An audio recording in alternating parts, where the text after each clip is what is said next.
Born in the fire of chaos and rebellion, Japan's second shogunate, the Muromachi Bakufu, was perhaps never destined to maintain its hold on power. After half a century of bloody infighting, the regime has at last established itself as the supreme authority of the land. But a house built on shaky foundations is eventually bound to crumble. Join me today on this 16th episode of Japanese History, the Textbook, as we witness the Muromachi Bakufu begin to lose its grip on power and send the country tumbling into an unprecedented age of violence and disunification, right here on the Buyuden Japanese History Channel.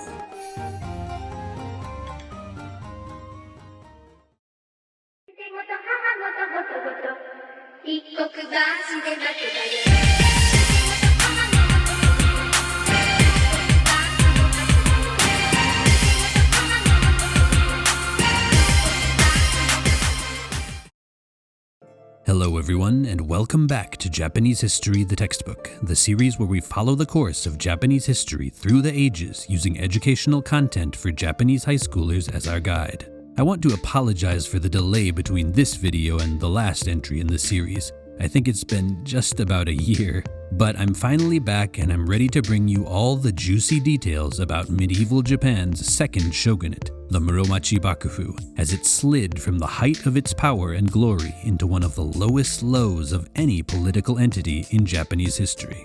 As always, if you're interested in seeing the sources I used in the making of this video, you can find those down in the description below. But we've got quite a lot to talk about today, so without further ado, let's jump right in. Japanese History, the Textbook, Episode 16, The Muromachi Period, Part 2.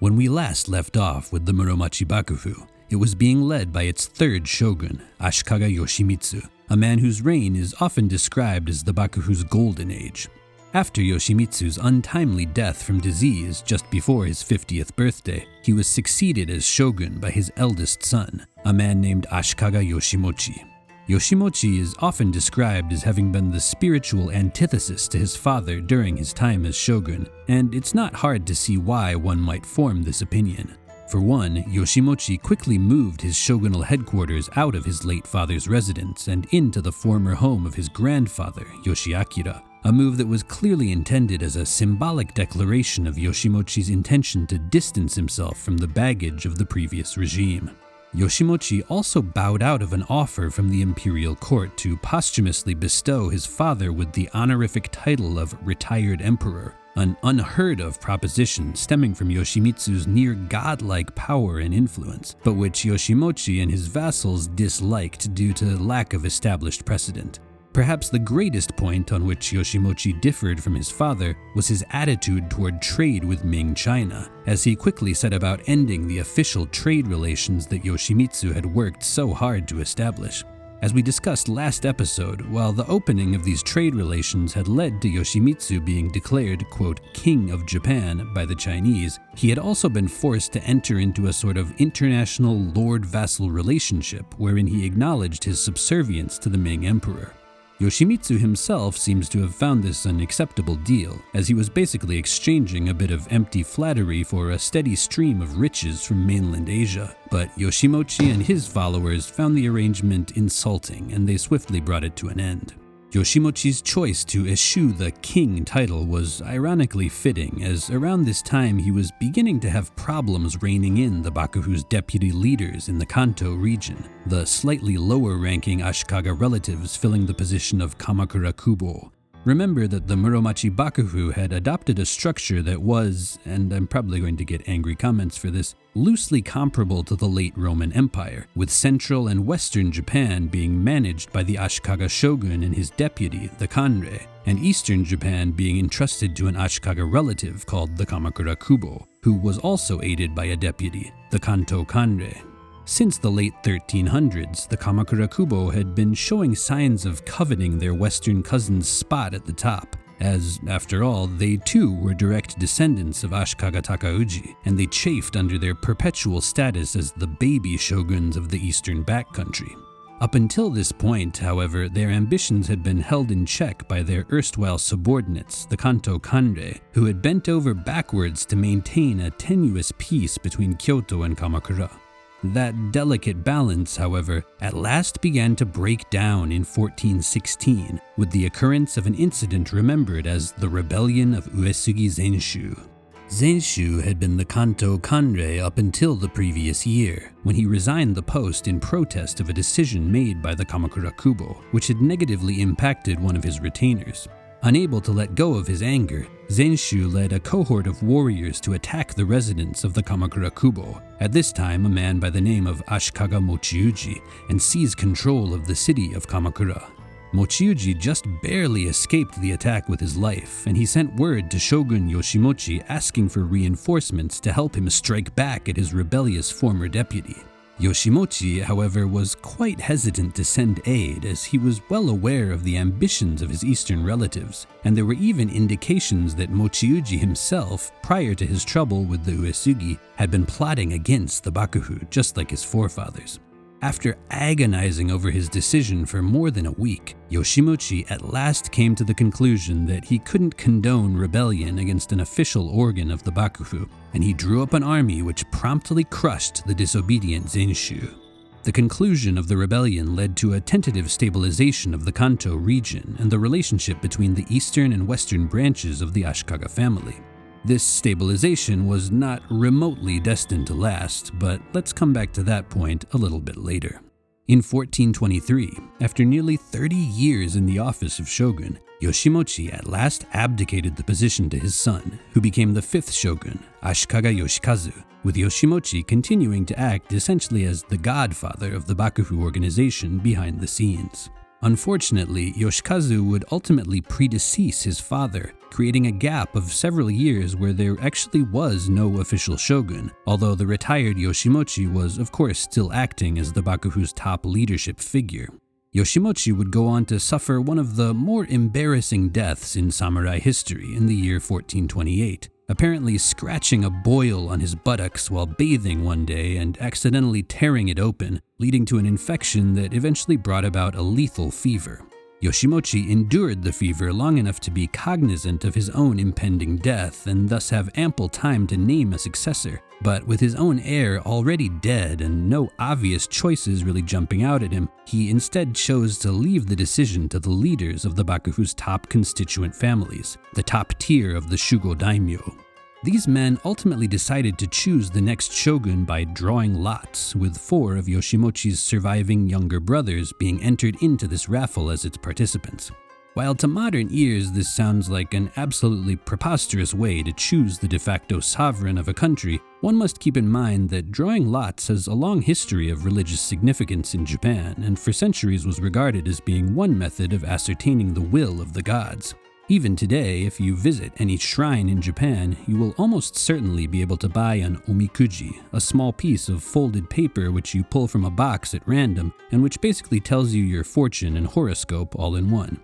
And this is a relic of this ancient practice. Just like the omikuji, the Bakufu's raffle was carried out at a shrine, Kyoto's Iwashimizu Hachimangu, and the man ultimately chosen to become the 6th shogun of the Muromachi Bakufu was a fellow whom history remembers as Ashikaga Yoshinori.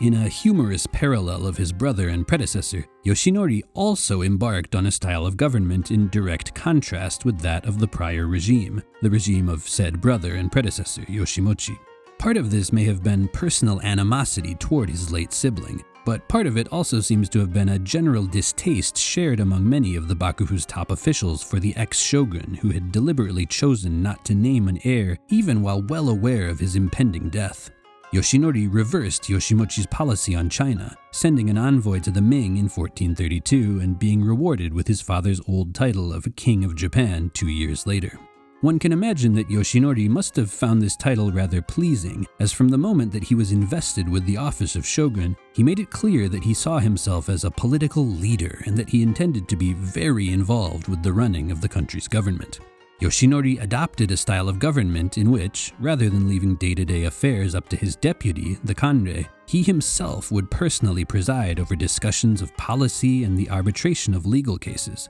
a style which catered to Yoshinori's ego but also had the side effect of slightly marginalizing his top vassals. Right around the time that Yoshinori was being invested with the position of shogun, a number of events were occurring that foreshadowed the decades of instability that were on the horizon as Japan headed deeper into the 15th century. The first of these were a pair of uprisings in which elements of society outside of the traditional Bushi warrior class made organized attempts to violently extract concessions from the forces of political authority. The former was an incident in 1428 known as the Shoucho no Tokusei Ikki, in which a large number of goods carriers called bashaku, private contractors who utilized horses to transport goods around the country, rose up in arms to demand from the government a widespread cancellation of their financial debts. The latter uprising, which took place in 1429 and was called the Harima no Tsuchi Ikki, saw the farming folk of Harima province take up arms in an effort to drive their samurai overlords out of the province. You will notice that both uprisings contain the Japanese word ikki, a word often translated as uprising, but which technically refers to the unified group of individuals forming the core of an uprising. The Shoucho no Tokusei Ikki and the Harima no Tsuchi Ikki are famous early examples of these grassroots uprisings, but they were far from the last, as they would become a growing trend as the 15th century went on. On the occasion of an ikki's formation, its participants would typically gather in the courtyard of a shrine and all sign a written vow of allegiance, whereupon they would then burn this document, mix its ashes into holy water, and take turns drinking this mixture such that they would all be bound together on a spiritual level. While both of the aforementioned uprisings were ultimately quelled by Bakufu forces, neither was really so much a condemnation of the Muromachi Bakufu itself as it was simply the result of the growing power of Japan's peasantry. This process had been steadily taking place for centuries now, but the growing unrest resulting from its culmination was certainly not making the Bakufu's job any easier. The next ominous incident to occur in the historical sequence, however, was a direct manifestation of the Bakufu's problems, and this was the Eikyo Rebellion of 1438.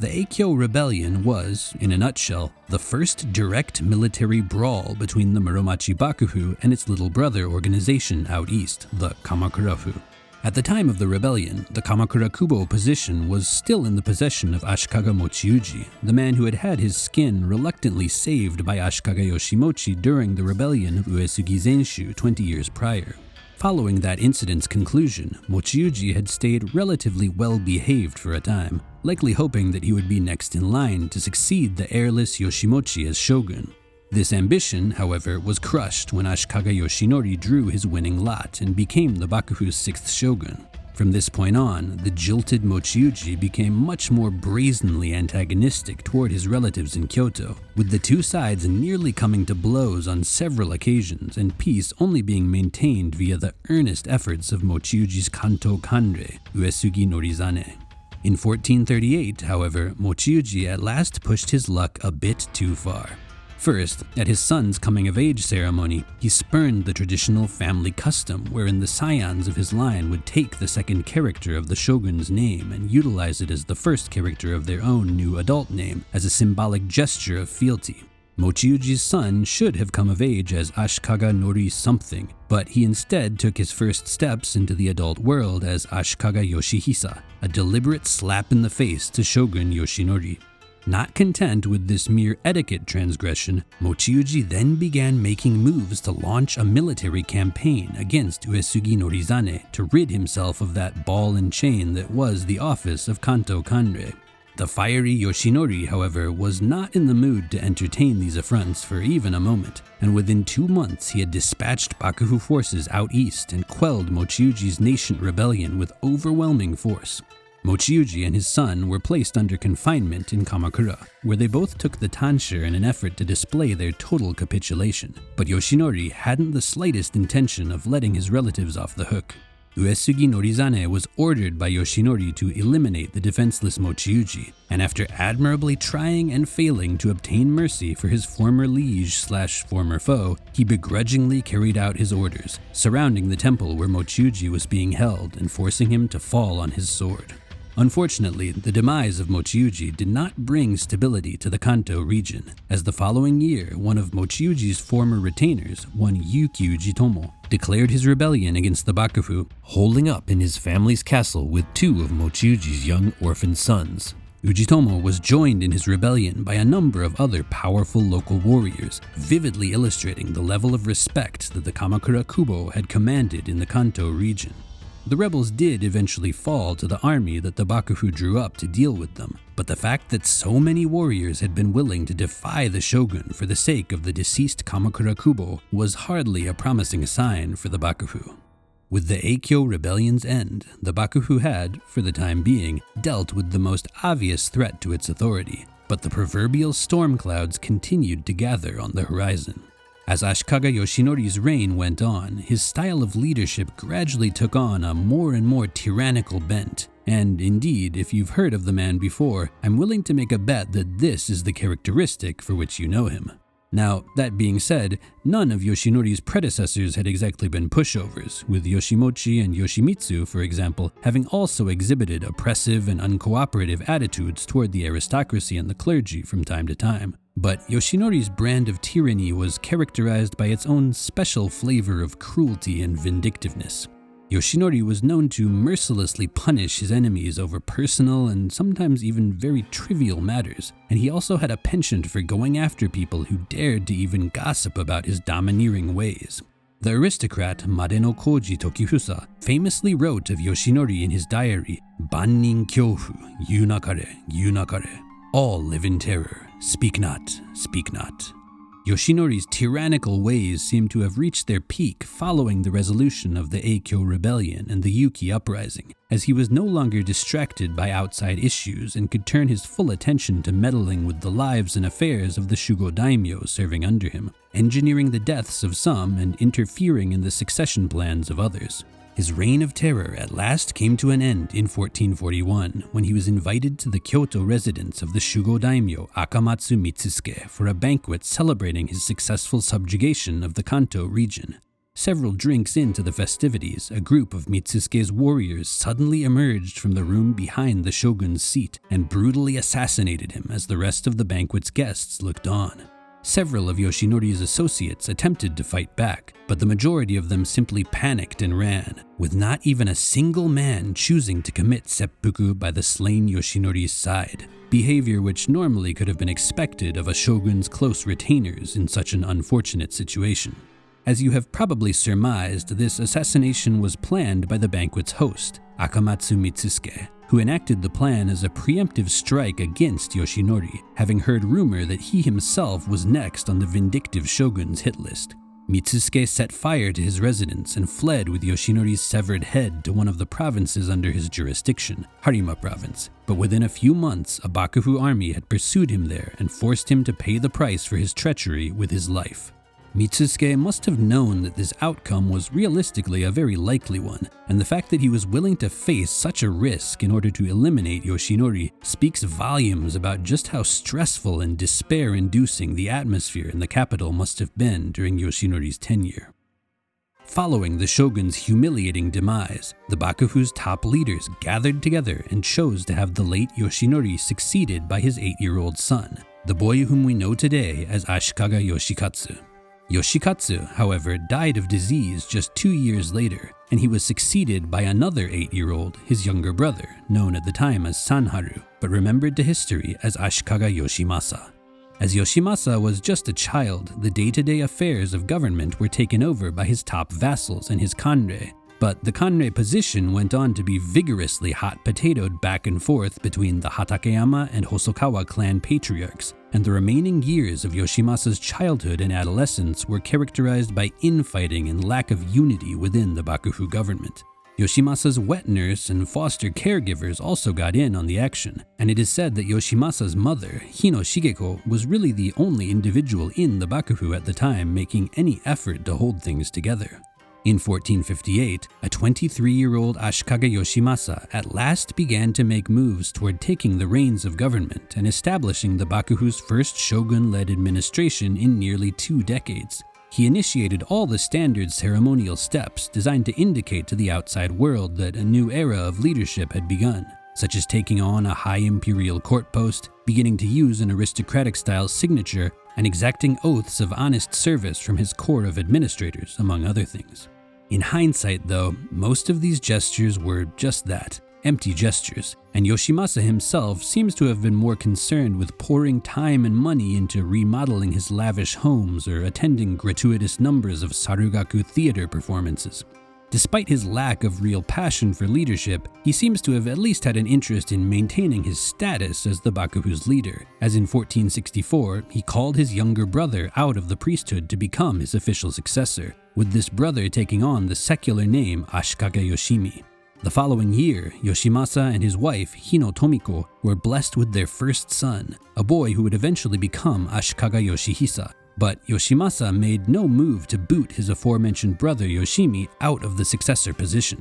Remember that throughout Japanese history, one of the most popular methods of wielding power was to retire from an extremely exalted post and then become the grand puppet master pulling all the strings of one's subsequent successors. By making his younger brother his official heir, it is thought that Yoshimasa intended to retire early from the post of shogun and install his brother as an obedient interim placeholder who could keep the proverbial seat warm until his son came of age. It would have been a sound enough plan in theory, but the circumstances surrounding the Bakufu, as well as Yoshimasa's own personality, ultimately led history to proceeding in a slightly different direction. You see, despite Yoshimasa having taken on official leadership of Bakufu affairs, his presence had failed to prevent his top vassals from continuing to feud endlessly amongst themselves, and as his term went on, he himself began to grow more and more visibly disinterested in running his government. A 1466 diary entry by a powerful member of the clergy records that, "The daimyo plan everything while the shogun looks on. I hear that Lord Yoshimi is left in charge of things. I hear that the state of the Bakufu is highly peculiar. It's all quite outrageous. I fear for the future." The denizens of Kyoto had good reason to worry about the state of the Bakufu's affairs, as its grip on the rest of the country had already been slowly disintegrating since the assassination of Ashikaga Yoshinori. Let's rewind the clock back to the 1440s, when Shogun Yoshimasa was still just a child and a figurehead, and let's once again revisit the Kanto region. I'm sorry, I know everyone's probably getting whiplash here with all the back and forth, but we really do need to revisit the Kanto region, as it was only continuing its transformation into being more and more of a volatile powder keg. Immediately following the Eikyo Rebellion, the posts of both Kamakura Kubo and Kanto Kanrei had been left vacant, with the occupant of the former, Mochiuji, having obviously died, and the occupant of the latter, Mochiuji's executioner, Uesugi Norizane, having retired and entered the priesthood as a gesture of penance. In 1447, however, both positions were refilled with the respective sons of both men, resurrecting the Kamakura Kubo Kanto Kanrei system for the first time in nearly a decade. However, unsurprisingly, the two men, Ashikaga Shigeuji and Uesugi Noritada, got along like oil and water given the history between their fathers, and by 1450, their respective factions were already beginning to clash militarily. The Bakufu stepped in and brokered a peace, but in 1454, Shigeuji ruined any hope of that lasting by inviting Noritada to his home and then having him murdered like some kind of mafia hit. Shigeuji had avenged his father, but he had also ignited an all-out war between his and his late foe's factions, a war remembered as the Kyotoku Rebellion that would go on to last for the next quarter century. In the early stages of the conflict, Shigeuji left Kamakura to go on campaign against the Uesugi, whereupon a Bakufu-aligned Shugo daimyo, the leader of the Imagawa clan, for those interested, stepped in to seize the city in his absence. Shigeuji thus found himself stranded at a base he had established in a place called Koga in Shimousa province, and from this point on he became referred to not as the Kamakura Kubo, but as the Koga Kubo. In 1457, Shogun Yoshimasa called one of his brothers out of the priesthood and appointed him to be the new Kamakura Kubo. But this brother, named Ashikaga Masatomo, only managed to make it as far as a place called Horikoshi in Izu province, before the unstable political conditions of the war-torn Kanto region forced him to grind to a halt and call off his plans to enter Kamakura. In this way, the Kanto region came to be embroiled in a three-way tug-of-war between the forces of the Kanto Kanrei, the Koga Kubo, and Ashikaga Masatomo, who from this point on came to be referred to as the Horikoshi Kubo. And even after the Kyotoku rebellion's end in the late 1470s, true order would never really return to the region, at least not for another 100+ years. The Kanto region had become a no-man's land where even the Bakufu's authority could no longer be fully relied upon, but things back in central Japan were also on the verge of taking a massive turn for the worse. The primary driver for this state of affairs was chronic infighting between and within the Bakufu's most powerful clans, namely the Shiba, the Hatakeyama, the Hosokawa, and the Yamana. By the 1450s and 1460s, the former two, the Shiba and the Hatakeyama, were embroiled in vicious succession struggles amongst rival family members, and these struggles were only made worse by meddling from the leaders of the latter clans, the Hosokawa and the Yamana, who, along with Shogun Yoshimasa himself, enthusiastically interfered in what probably ought to have been left as private family affairs. Yoshimasa's own family affairs were also beginning to slide into chaos, as animosity flared between his brother and official successor Yoshimi and the supporters of his young son Yoshihisa, who included some of his closest confidants as well as his own wife, the boy's mother. The tension at last bubbled over into outright violence in the early months of 1467, when, thanks to the machinations of the Yamana family leader Yamana Sozen, the two major rivals for the headship of the Hatakeyama clan clashed militarily within the city of Kyoto itself. Following this skirmish, the aforementioned Sozen and his main political rival, Hosokawa Katsumoto, began amassing their own troops inside the capital, and by the summer months, the city had devolved into a full-on war zone. The conflict, which we are witnessing the opening stages of here, is remembered to history as the Onin War, or more commonly just the Onin War, with those names being taken from the names of the eras during which the war was fought. This war is infamous in Japan for being one of the most confusing and pointless conflicts in the country's history, and has a reputation for being a war that everyone has heard of but no one really understands, mostly because the circumstances of its outbreak involved so much convoluted political infighting between a wide variety of people and factions. Once the swords are drawn, however, the narrative gets at least a little bit simpler, with the war's combatants fundamentally divided between two sides. The Hosokawa-led Eastern Army, which was based at the shogunal residence and held custody of Shogun Yoshimasa, and the Yamana-led Western Army, which was encamped, well, to the west of the Eastern Army. The top members of the Eastern Army held the Shugo positions for a combined 24 provinces, and the Western Army's members likewise held 20, meaning that both sides were able to, and indeed ultimately did, muster tens of thousands of men to fight for the respective causes. At first, the Eastern Army held the advantage, but in August of 1468,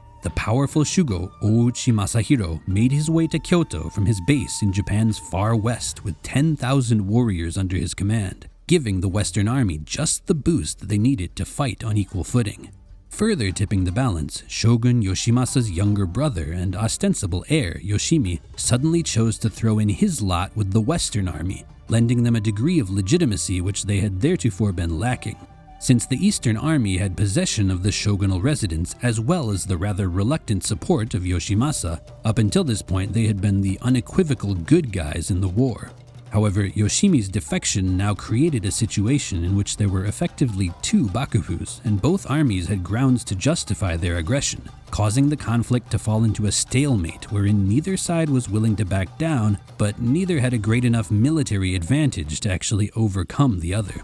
Inconclusive fighting thus dragged on endlessly, and the city of Kyoto, the pride of Japan's aristocracy for nearly 7 centuries now, began to be transformed into a sprawling expanse of scorched ruins. The soldiers who were doing much of the fighting within the city, as well as ravaging it with their vandalism and pillaging, were also beginning to look notably different from the fighting men of past eras. This new breed of warrior was called Ashigaru, a word which literally means light-footed, and was used broadly by the chroniclers of this era to refer to foot soldiers who eschewed the bulky Oyoroi armor of the early Middle Ages for lighter, cheaper varieties which offered greater mobility. In many cases, the word was also used with a hint of derision, as, at least within the context of the Onin War, many of these soldiers were somewhat sketchy characters from unknown backgrounds who do not seem to have been particularly well behaved. as the Eastern and Western armies continued their fruitless tug-of-war in Kyoto. Fighting gradually spread out into the provinces, where little proxy wars were carried out by the associates of both sides, most of them also resulting in little in the way of major progress. One of the only exceptions to this stalemate was the defection from the western side to the east of the mid-level warrior Asakura Takakage, who managed to capture the province of Echizen from its deputy Shugo and in the process give the Eastern Army control of a part of the country crucial in the transportation of people and goods. The Asakura would go on to rule Echizen as their own territory for the next century or so, in one of the earlier examples of a trend that would go on to define the era, a Japanese concept known as Gekokujo, which literally means the conquest of those above by those below, and refers to the phenomenon of individuals of traditionally lower rank overthrowing and subjugating their social betters. In 1473, 6 years after the Onin War's outbreak, the leaders of both sides, the aforementioned Hosokawa Katsumoto and Yamana Sozen, both passed away of disease within a few months of each other. The war would not end for another handful of years yet, but with these two leaders' deaths, both sides seem to have lost much of their enthusiasm for the conflict, and many of the war's remaining key figures began slowly ambling in the direction of a truce. By 1477, the major players of the Western Army had all officially surrendered, with Yoshimasa forgiving most of them, even his traitorous younger brother, in the process. But when the dust had settled, it was clear that the war had changed Japan dramatically. With the end of the war in Kyoto, many Shugo chose to make their way out to their provincial territories and govern them directly, and this naturally led to a continuation of various private conflicts around the country. Additionally, the departure of the Shugo from the capital essentially spelled the end of the Bakufu's real authority as a government institution, as there was basically no one left in Kyoto to take orders from the shogun and the kanre. One might think this implies that the Shugo were now the real lords of the land, but their authority too proved to not exactly be all it was cracked up to be.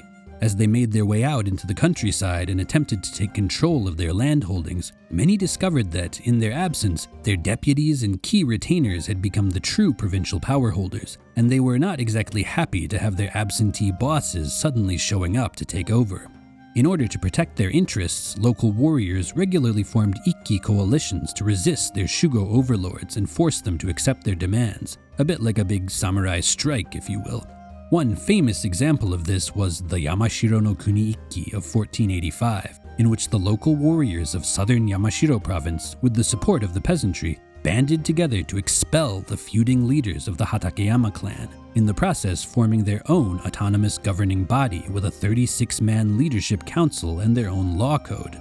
Another famous Ikki was the 1488 Kaga Ikko Ikki, in which the new Pure Land Buddhism disciples of Kaga province joined forces with the local warrior populace to defeat and expel Kaga province's Shugo, after which they independently governed the entire province for the next 90+ years.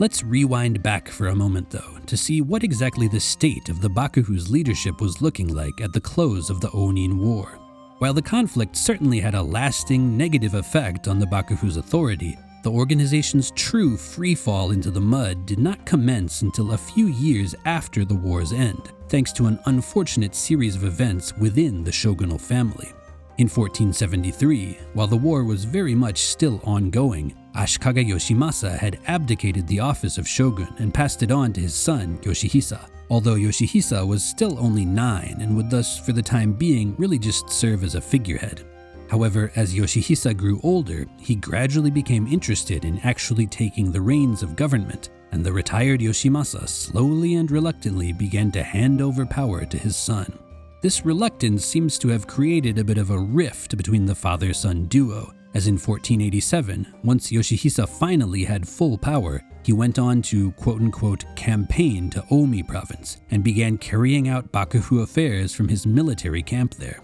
The campaign's alleged objective was to take back clergy landholdings that had been seized by an unruly Shugo, but said Shugo offered little resistance, and the entire affair seems to have just been a pretense for Yoshihisa to pack up all the major elements of the Bakufu and cart them away from Kyoto and the influence of his retired father. Yoshihisa spent nearly 3 years encamped in Omi doing his own thing, until he abruptly passed away at the age of 25, allegedly as the result of a heavy drinking problem. Despite the conflict-ridden relationship they had with their son, Yoshimasa and his wife are said to have been racked with grief at the news, and the despondent Yoshimasa went on to himself pass away the following year at the age of 54. One of the final things he did before his death was to reunite with his estranged brother and former heir apparent, Yoshimi, and designate Yoshimi's son, Yoshiki, to be the next shogun of the Muromachi Bakufu. With Yoshiki's succession, it seemed for a moment as though the Bakufu's continued stability had been guaranteed for the next generation, but the decay that had permeated the entire organization thanks to the Onin War and the rising atmosphere of Gekokujo that had accompanied it were destined to pave a far more arduous path for Yoshiki than that which his predecessors had enjoyed.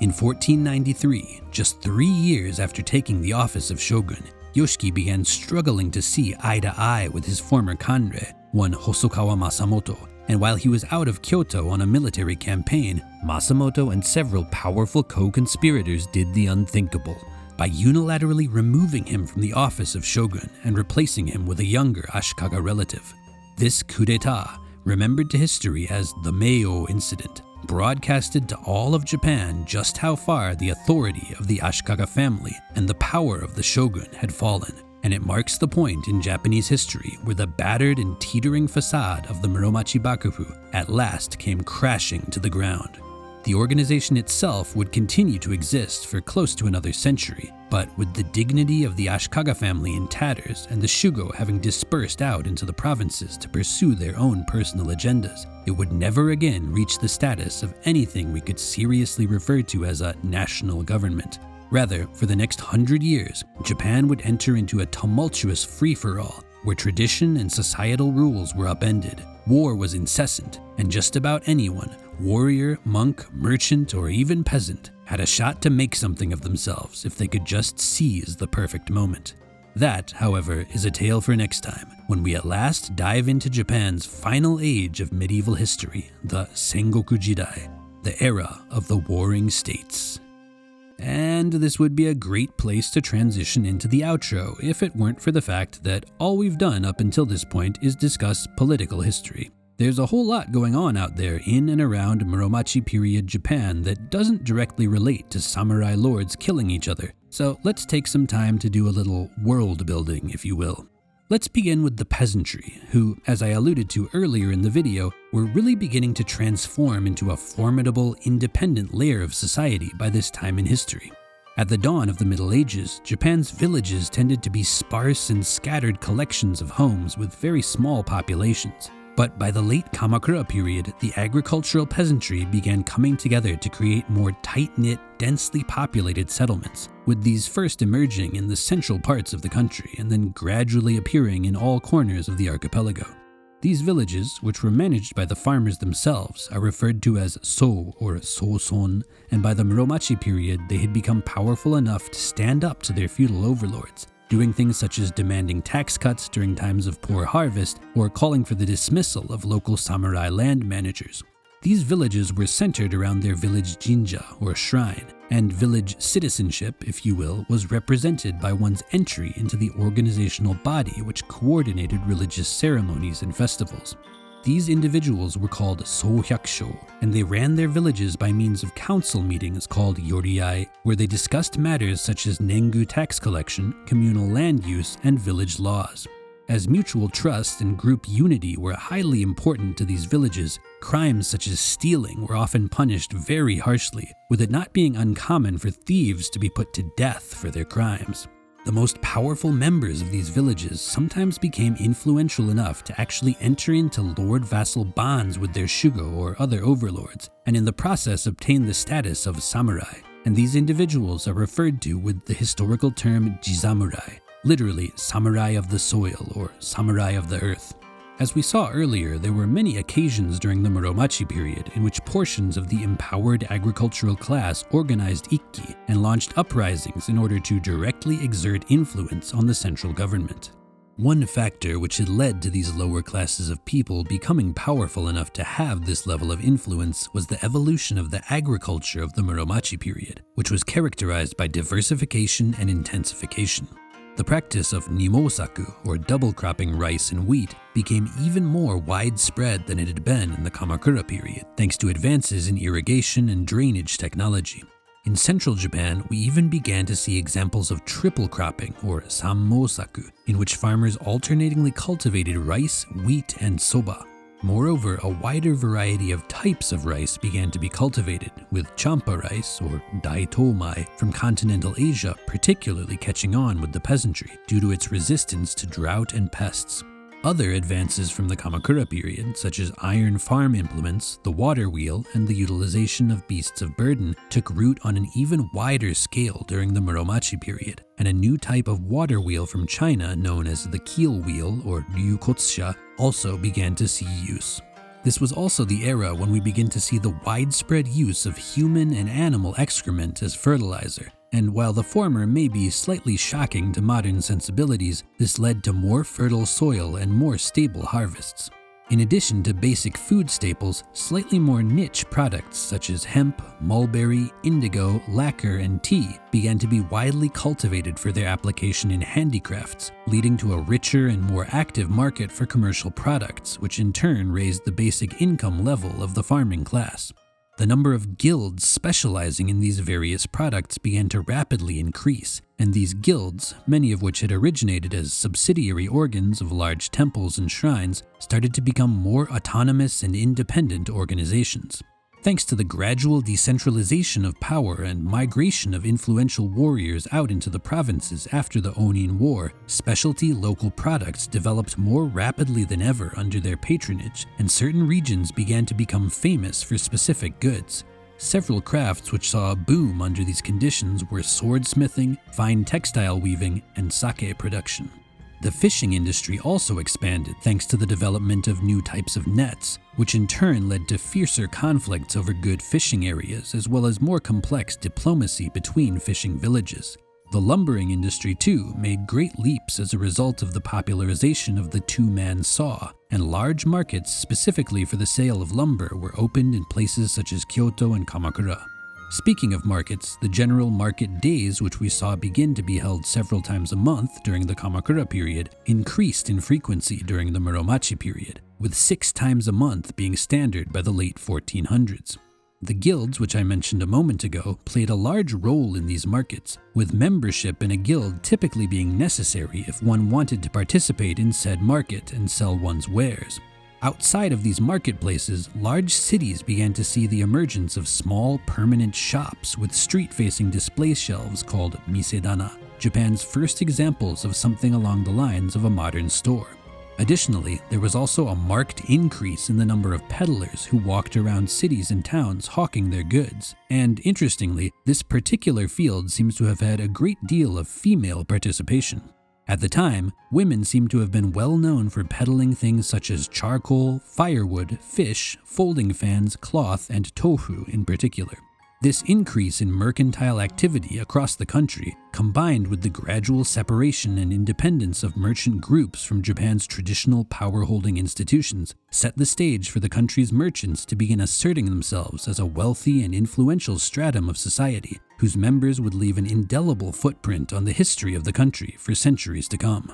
Continuing on from the Kamakura period, Chinese coinage continued to assert its position as Japan's most popular de facto currency, although this now included new Ming Dynasty coinage in addition to the older Song Dynasty coins which had been circulating for centuries. The popularity of this second-hand foreign currency naturally opened the door for rampant counterfeiting, and financial transactions began to be plagued by the problem of erizeni, or coin choosing, in which one party in a financial transaction would comb through the other party's cash and reject any coins which they suspected of being fake, or simply felt were too degraded from age. While this doesn't strike one as a particularly unreasonable policy, it became an impediment to smooth business dealings, and the Bakufu and the daimyo started requiring people to allow a certain percentage of the money they handled to be quote-unquote bad coinage. Remember, this money isn't being issued by Japan's government, so the people need to work with what they've got, and if they start being too picky about the quality, the whole economy becomes liable to disintegrate.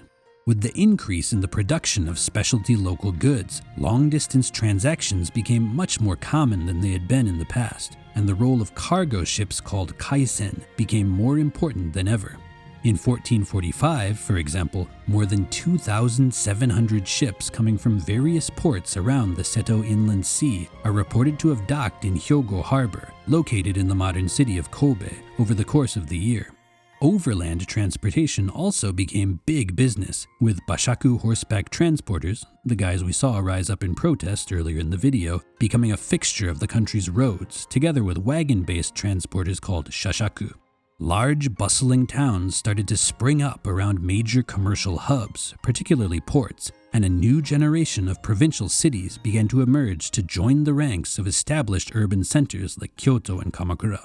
One famous example of provincial urbanization during the Muromachi period is the town of Kusado Sengen, which was located in modern Hiroshima Prefecture and existed until the early Edo period, when it was destroyed by a massive flood in 1673. The town's appearance and layout were gradually unearthed over the course of a 30-year excavation beginning in the early 1960s, giving scholars a fascinating look at the characteristics of a late medieval settlement. Lying just to the east of the still extant Myo Temple, Kusado Sengen seems to have simultaneously been both a temple town and a port town, and numerous cargo labels and financial documents recorded on wooden slabs have been recovered from the site. Additionally, the site has also produced a great deal of foreign and domestic porcelain, as well as craftsmen's tools for industries like blacksmithing and lacquering, and a large amount of daily life items including knives, chopsticks, pots, boxes, and coins. The subject of foreign porcelain, by the way,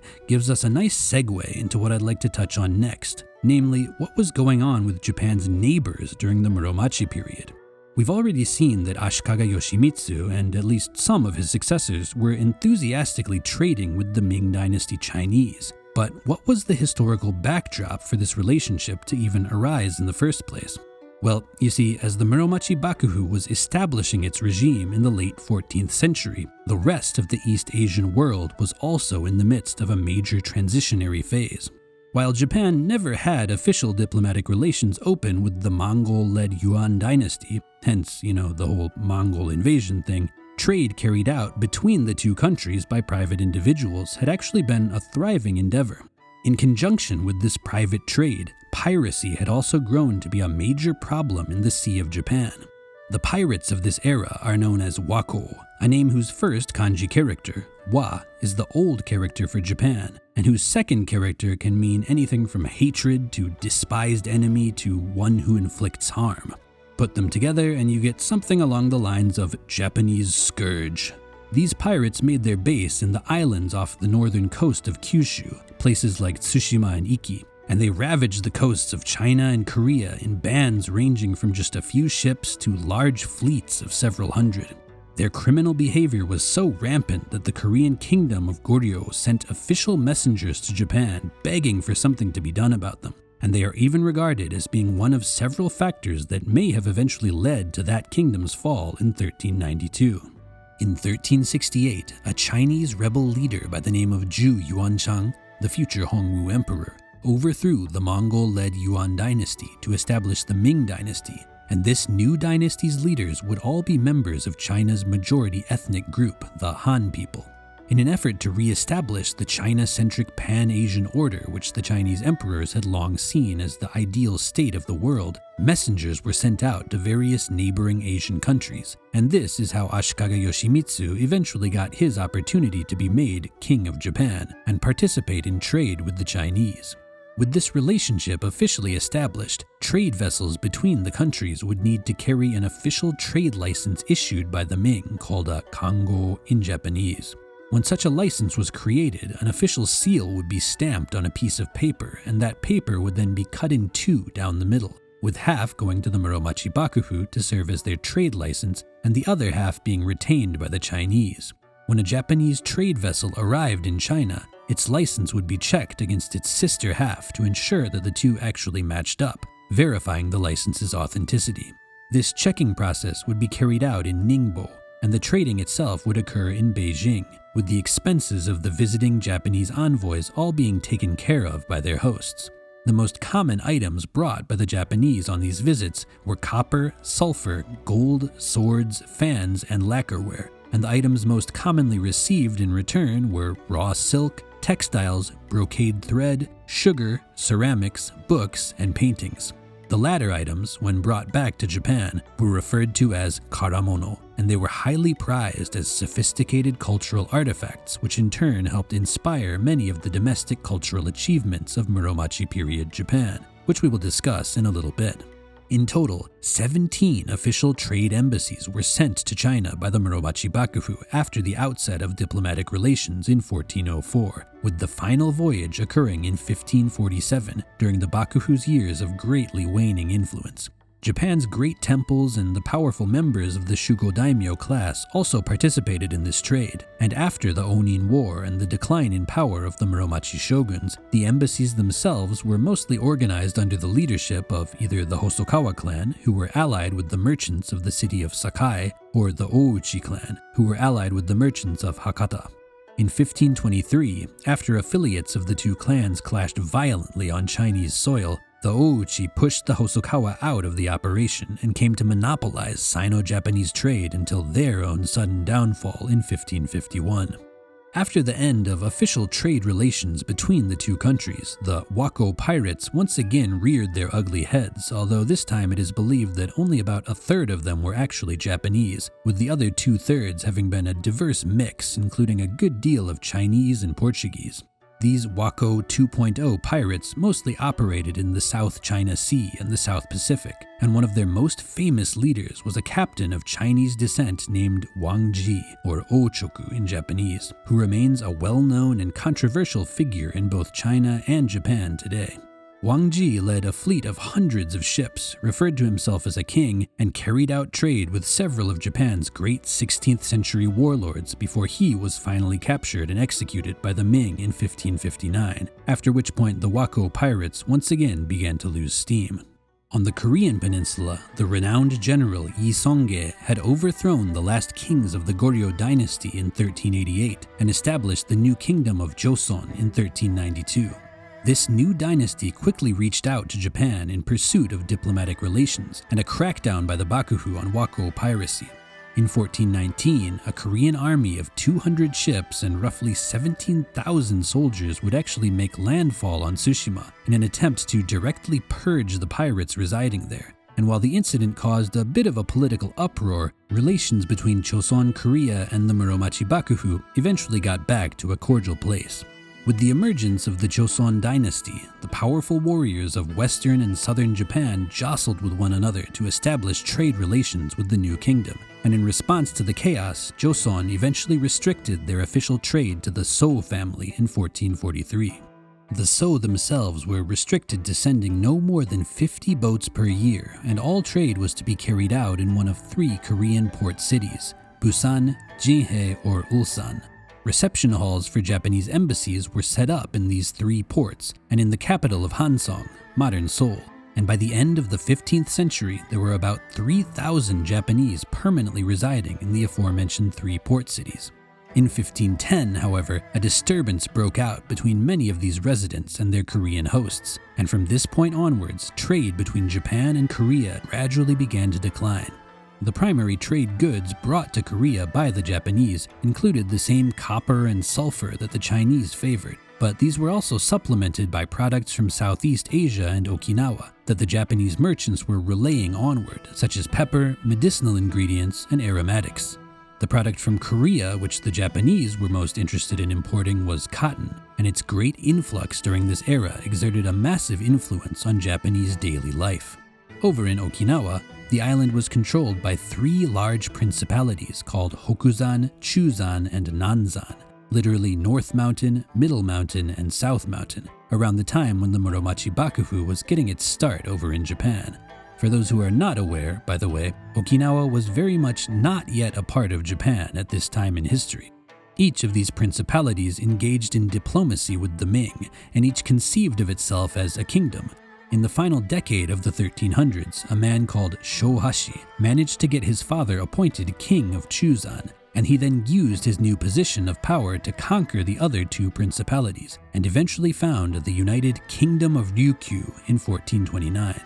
With the city of Shuri as its capital, the new kingdom vigorously engaged in trade with both Japan and China, and came to be an important relay hub between the various countries of Southeast Asia, with its port of Naha constantly awash in trade goods from all around the region. With all that was going on both inside and outside Japan during the 13, 14, and 1500s, it's not surprising that the Muromachi period had a unique cultural flavor that distinctly set it apart from the eras which preceded it and set the stage for those which followed.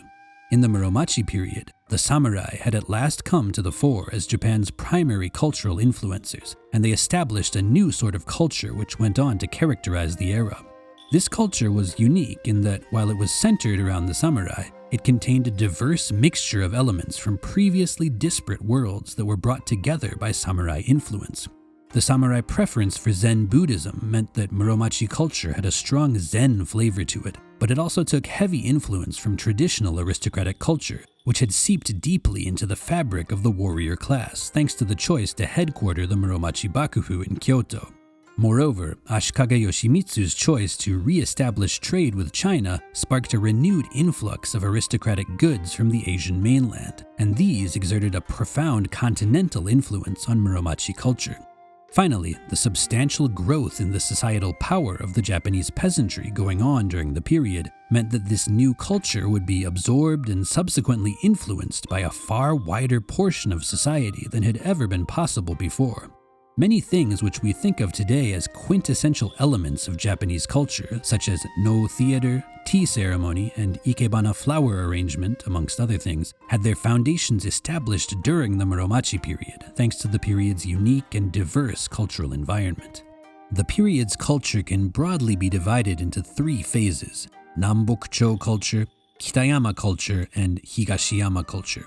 The first, Nambokcho culture, is, as its name suggests, the culture of the Northern and Southern Courts period, or in other words, the mid to late 1300s. Nambokcho culture is characterized by the youthful vigor resulting from the socio-political changing of the guard and a growing awareness of history spurred on by the era's many conflicts. It's no coincidence that this era saw the birth of a number of important pieces of historical writing, whether they be actual history texts such as Kitabatake Chikafusa's Jinno Shotoki, a very emperor-centric history of Japan, or romanticized military epics such as the Taiheki, which tells the story of the struggle between the northern and southern courts, the Gikeki, which gives an account of the life and adventures of Minamoto no Yoshitsune, and the Soga Monogatari, which, well, I've got a whole video on that one, so check it out if you're interested. Another brand of literature which achieved major prominence around this time was Renga, a style of poetry in which people would get together and take turns improvising stanzas to long, collaborative poems. While Renga had enjoyed some degree of popularity since the Kamakura period, it was during the Nambokcho period that it at last achieved a highly respected status on par with the older Waka poetry, which was itself approaching the end of its glory days among the cultural elite. Another cultural phenomenon which first began to take off as an element of Nambokcho culture was the widespread consumption of tea, which, as you may recall, had been brought over from China by the monk Eisai about 2 centuries prior. It gained enough popularity that Japanese of the Nambokcho period enjoyed engaging in something called tocha, literally fighting tea, which was the practice of gambling on someone's ability to distinguish different tea varieties by taste alone.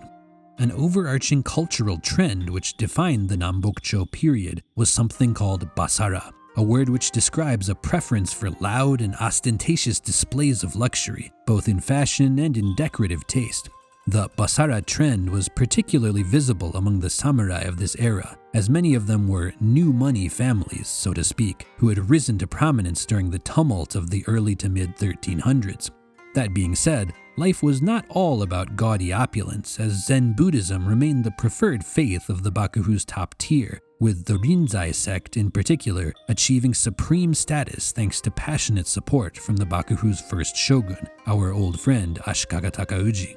Zen would go on to play a major role in the culture of subsequent centuries, so Rinzai's establishment of its power base during this era was an important development.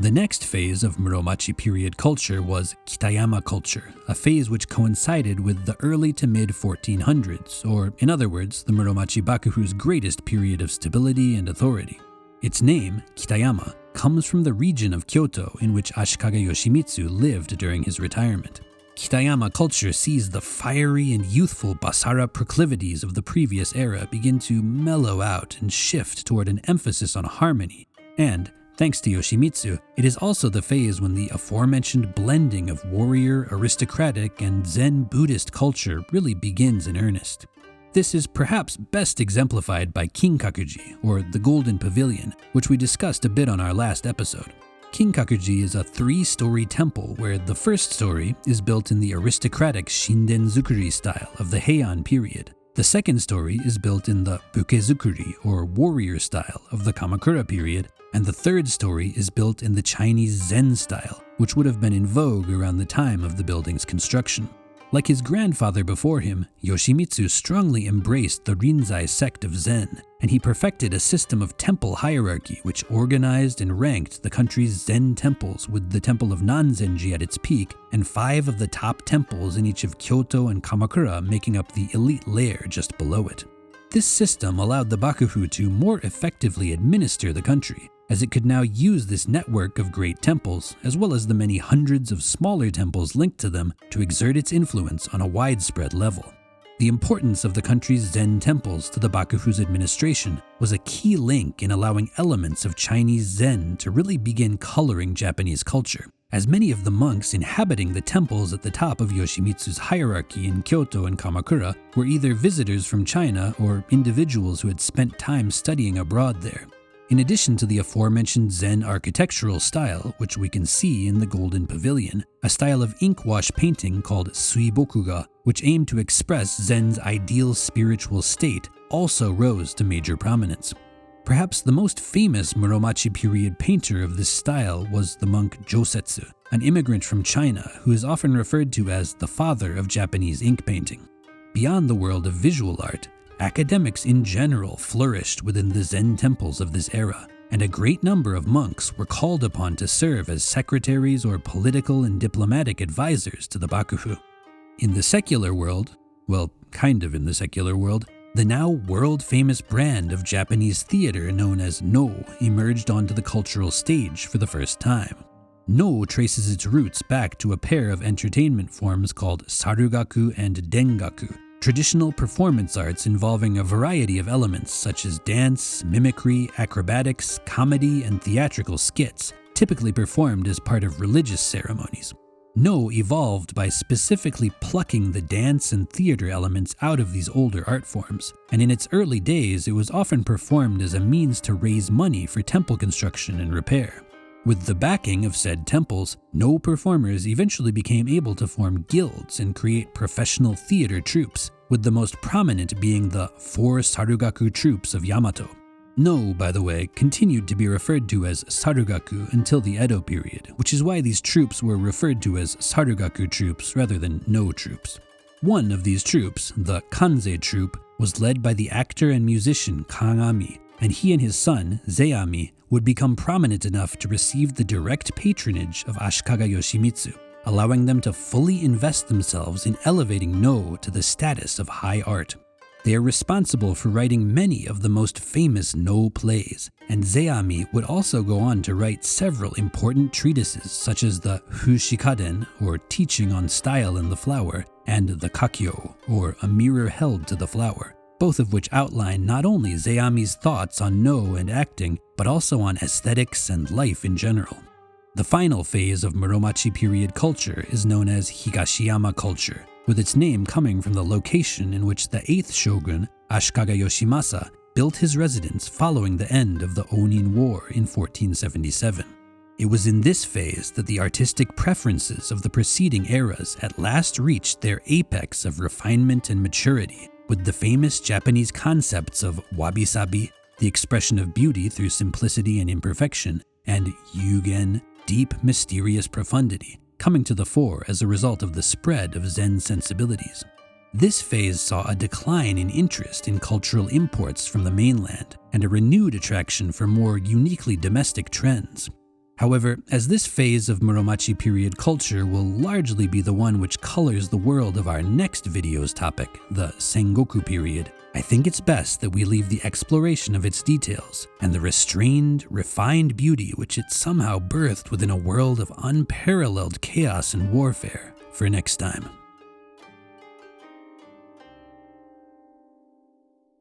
And with that, my friends, we have managed to hit most of the main points of the complex, confounding, and fascinating era which was the High Muromachi period, the summer and autumn of the Ashikaga Shogun's reign. On our next episode, we will watch Japan devolve into something so disunified that it can hardly even really be said to have been a country, only to watch the pieces then be picked up and painstakingly reassembled by a string of charismatic conquerors who remain some of the most famous men in all of Japanese history. When that next episode will come, only time will tell. But if you keep sending me your good vibes and support, well, I'll make sure it comes eventually. For now though, I'm signing off. As always, thanks for watching, have a great day, and... 不運を祈るぞ。